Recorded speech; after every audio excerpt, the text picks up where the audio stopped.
O nascimento de Jesus Cristo. O propósito eterno revelado. O anúncio que mudou tudo. Na pequena cidade de Nazaré, na região montanhosa da Galileia, vivia uma jovem virgem chamada Maria. Ela era prometida em casamento a José, um carpinteiro, ambos descendentes da linhagem real do rei Davi. Sua vida era simples, comum, até que um dia, o extraordinário invadiu sua rotina. Um anjo, não qualquer anjo, mas Gabriel, o mensageiro celestial que estava na presença de Deus, apareceu diante dela com uma saudação perturbadora: Alegra-te, agraciada, o Senhor é contigo. Maria ficou profundamente perturbada. O que significava aquilo? Gabriel percebeu seu medo e disse: Não temas, Maria, porque achaste graça diante de Deus. Eis que conceberás e darás à luz um filho, a quem chamarás pelo nome de Jesus.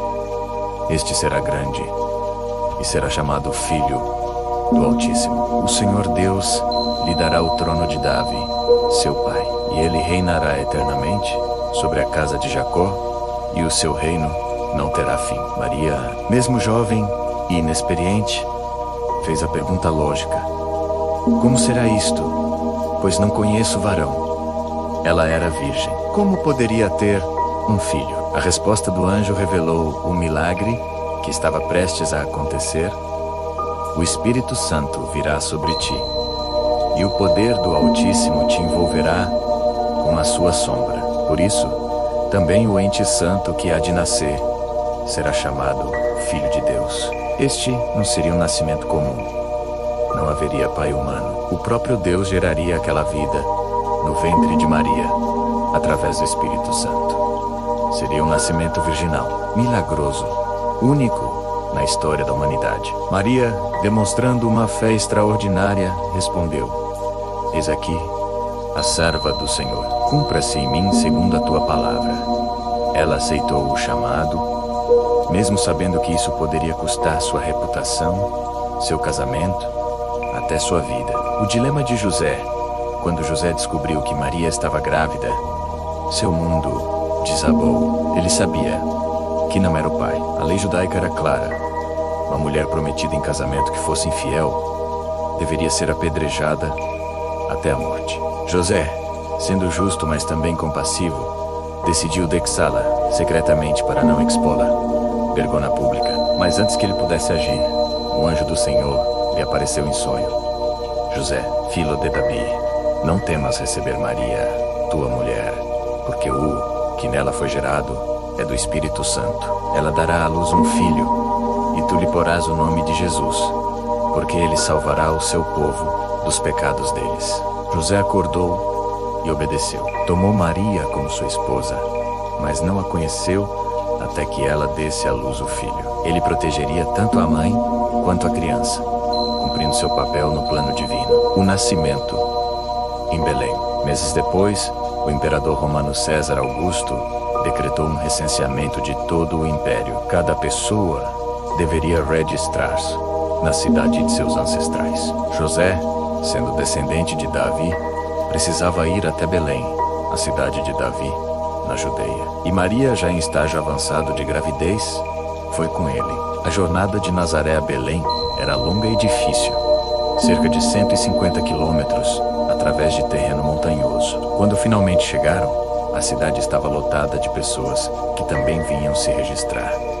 Todas as hospedarias estavam cheias. Não havia lugar para eles. José e Maria acabaram encontrando abrigo em um estábulo, provavelmente uma caverna usada para guardar animais. E foi ali, no lugar mais humilde possível, cercada pelo cheiro de feno e pelo calor dos animais, que Maria deu à luz seu filho primogênito. Ela o envolveu em panos e o colocou em uma manjedoura, menos um coxo de alimentação de animais, que serviu como berço improvisado. O Rei dos Reis, o Criador do Universo, o Filho de Deus, havia nascido na pobreza mais absoluta, sem pompa, sem luxo, sem honras humanas, apenas uma jovem mãe, seu marido protetor e a presença silenciosa de Deus. O anúncio aos pastores, naquela mesma noite, nos campos próximos a Belém, pastores vigiavam seus rebanhos. De repente, um anjo do Senhor apareceu diante deles, e a glória do Senhor brilhou ao redor deles. Eles ficaram aterrorizados. Mas o anjo disse: Não temais, eis aqui vos trago boa nova de grande alegria, que será para todo o povo.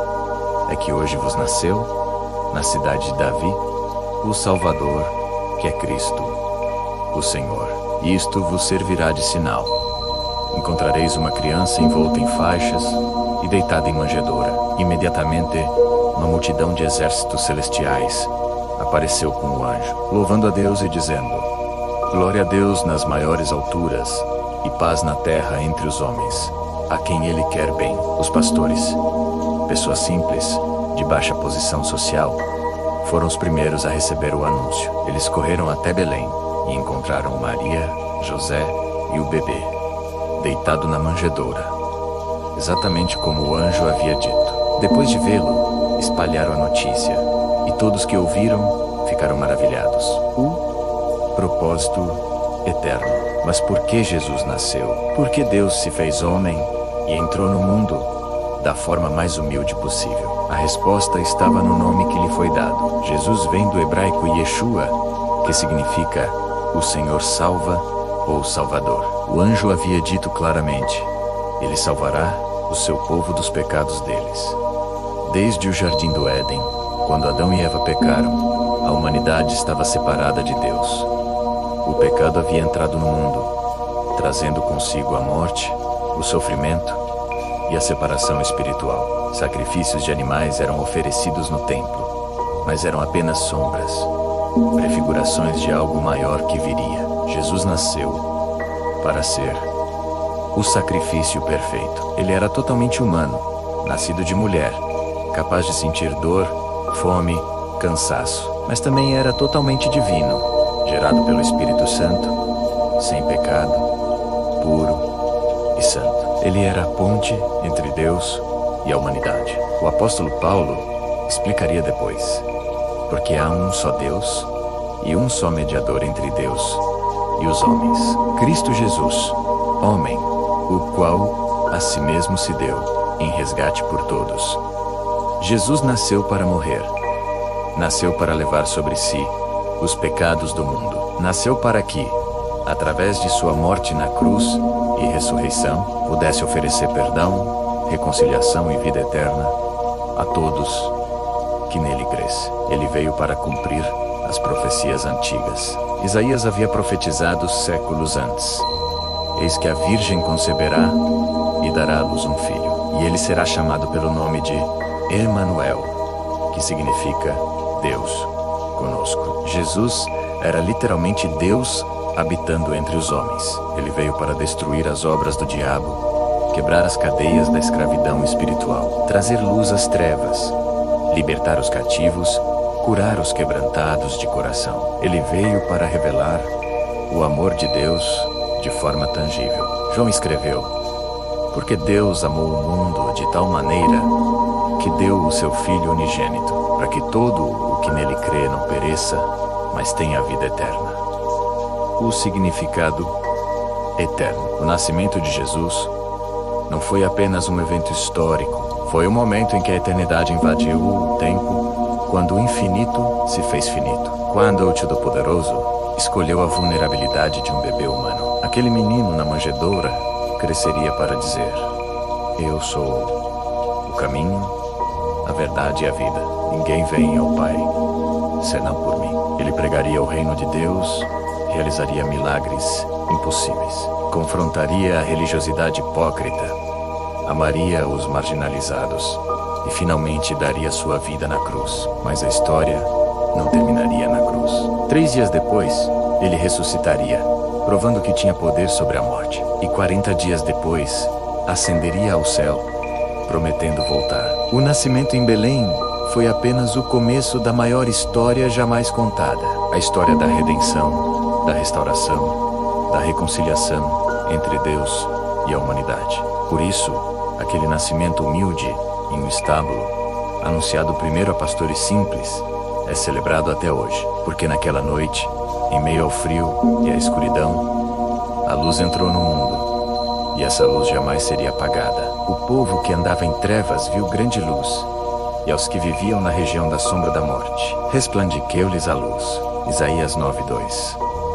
Este foi um episódio especial para o dia de hoje, quando lembramos o nascimento do Messias. Desejamos a todos as bênçãos de Deus nesse Natal. Inscreva-se em nosso canal e envie esse vídeo como um desejo de felicidades nesse dia.